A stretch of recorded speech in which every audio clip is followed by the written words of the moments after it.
Terrible Tudors, gorgeous Georgians, slimy Stuarts, small Victorian, woeful wars, ferocious fights, stingy castles, daring knights, horrors that defy description, cutthroat council, bull Egyptian, vicious Vikings, cruel crime, punishment from ancient times, Roman rotten, rank and ruthless, cavemen, savage, fierce and toothless, groovy Greeks, brainy sages, Need a Muslim Middle Ages. gory stories, we do that, and your host are talking raps. The past is no longer a mystery. Welcome to Horrible History. Olá, mestres e servos de verdade, bem-vindos a mais um Verdadeira História. Talvez o último do ano, ou talvez o penúltimo, já que não pretendemos postar mais análises esse ano, a menos que a análise da Ascension não tenha saído ainda, e ela ainda possa ser postada antes do dia 1º de janeiro. Enfim, tô bagunçando demais. Ano que vem voltaremos às análises, mas iremos tirar as férias neste período. Talvez voltemos em fevereiro tranquilamente. Talvez haja alguns atrasos, mas ainda iremos anunciar aqui. No vídeo de hoje, como sempre, tem notas rodando na tela. Então, o que eu não consegui colocar no roteiro principal irá aparecer em texto na tela. Além de imagens e talvez alguns videozinhos sem vozes. Mas, sem mais delongas, vamos para o vídeo. Hans Christian Andersen nasceu no dia 2 de abril de 1805, onde hoje é somente a Dinamarca, mas na época era o Reino Unido da Dinamarca e Noruega, na cidade de Odense, na ilha de Fiona. E morreu 70 anos depois. Ele cresceu amando literatura, por influência de seu amado pai, que fazia teatro de bonecos para ele e de lhe contar histórias de vários autores e as mil e uma noites. Infelizmente, o pai dele morreu quando ele era bem jovem. Ele nasceu em uma família pobre. Após a morte do pai, ficou aos cuidados da mãe, da tia e da avó. Hans, então, teve que trabalhar muito em sua vida e aprendeu desde muito cedo sobre as desigualdades sociais.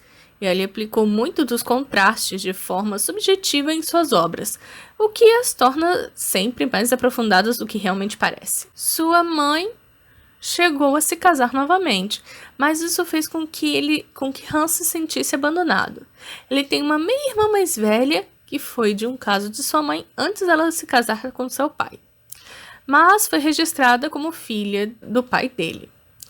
Por volta dos 14 anos, mais ou menos, ele se juntou a um grupo de teatro itinerante que lhe ensinou muita coisa e influenciou a querer seguir a carreira neste ramo. E assim, ele foi para Copenhague estudar com teatro por volta de 1819. Hans tinha uma carta de recomendação, possivelmente escrita pela mãe dele, algo assim. Mas, mesmo assim, demorou a achar emprego, por ser tímido, desastrado, mas escrevia várias peças na época. 2 delas chegaram a um homem que lhe patrocinou o começo de sua carreira, lhe dando uma bolsa de estudos para começar. Ele foi ator, dançarino e até cantor, e passou por muitas dificuldades, mas tinha o apoio de um homem chamado Jonas Collin, que era funcionário do governo. Ele abriu muitas portas, incluindo proporcionar a Hans uma bolsa de estudos para estudos secundários e superior. E aos poucos foi ganhando espaço entre os intelectuais. E até teve o apoio do rei Frederico IV, que pagou parte da educação de Hans. Quando eu tinha 30 anos, ele escreveu seu primeiro conto de fadas. O nome vai aparecer na tela. Mas antes, ele já escreveu algumas histórias infantis baseadas em contos folclóricos dinamarqueses, para poder sair de uma crise financeira que ele passou, assim que se formou com 22 anos. Suas obras são inspiradas pelo realismo dinamarquês, mas seu primeiro reconhecimento mundial foi com um romance intitulado O Improvisador, e com isso ele passou a viajar pela Europa por um tempo. Hans escreveu vários romances adultos, óperas, relatos de viagem e até poesias. Mas ele só ficou mesmo famoso por suas histórias infantis. Andersen se preocupava muito com as desigualdades sociais, e isso foi base do background de diversas histórias e personagens que ele escreveu. Quanto às histórias infantis, Hans escreveu tantas que chegou à marca de 156 histórias. A princípio, ele se baseava principalmente em contos populares, muitos que ouvia durante a infância, mas ele escreveu de cunho próprio algumas histórias diversas. Ficou até conhecido como o príncipe dos contos de fadas. Hans nunca se casou ou teve filhos. Até hoje debate-se a questão de sua sexualidade, que tem gente que acredita que dele ser bissexual. Eu também acredito, mas não posso confirmar nada.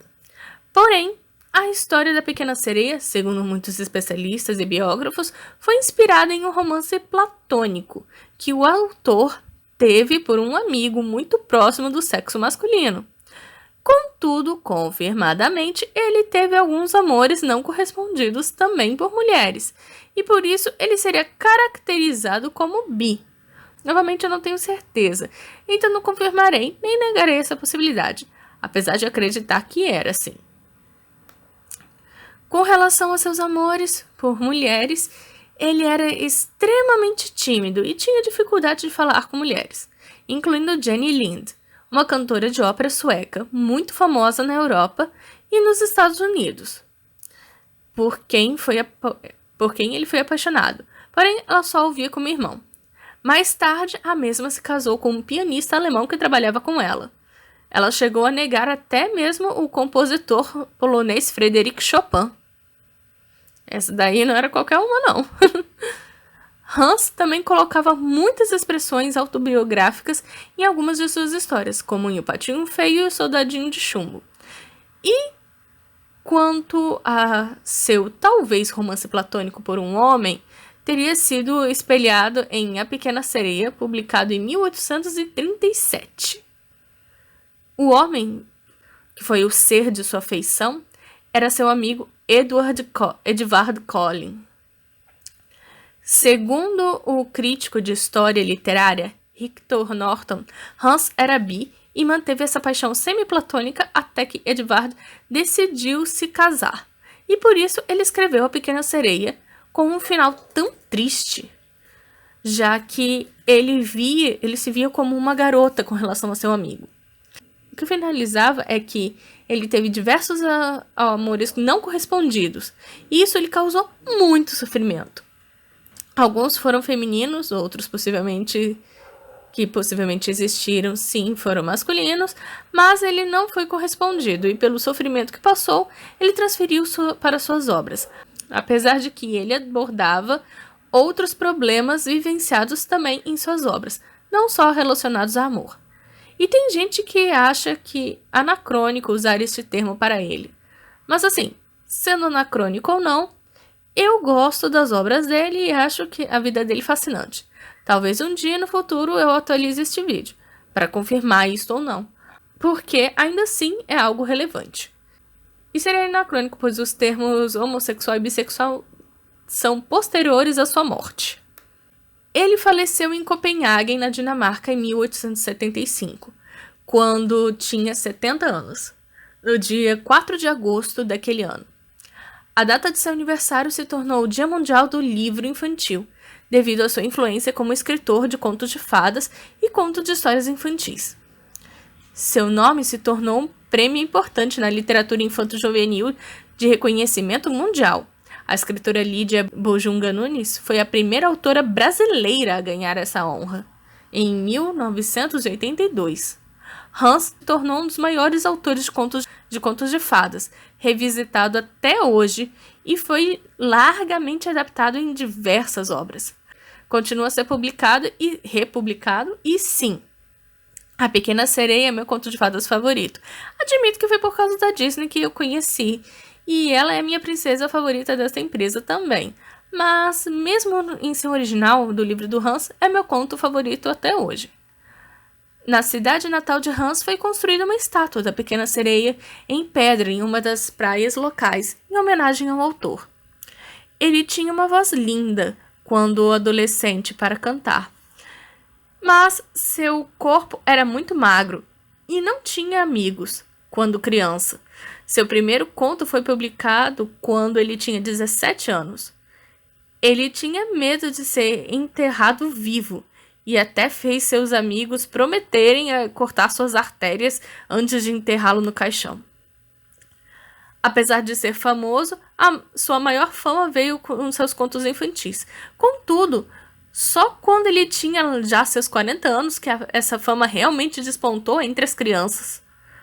Apesar de amar escrever, ele odiava ir à escola e dizia que o colégio foram os anos mais sombrios de sua vida. Infelizmente, ele começou a estudar tarde, em comparação aos seus colegas, e ele nunca foi bonito. Essa segunda parte foi base para seu livro O Patinho Feio. Ele nunca foi bonito, mas o Fate resolveu fazer o contrário, né? Hans adulto. Bem, acho que isso é tudo. Espero que tenham gostado do vídeo de hoje. Deixem o seu like, que ajuda muito o canal. E caso estejam novos e tenham gostado desse conteúdo, não deixem de se inscrever, ativar o sininho para receber as notificações dos novos vídeos. Até a próxima e tchau! Tall tale, atrocious acts. We gave you all the fearsome facts. The ugly truth, no glamour glitz. We showed you all the juicy bits. Gory, ghastly, mean and cruel. Stuff they don't teach you at school. The past is no longer a mystery. Hope you enjoyed. Horrible history.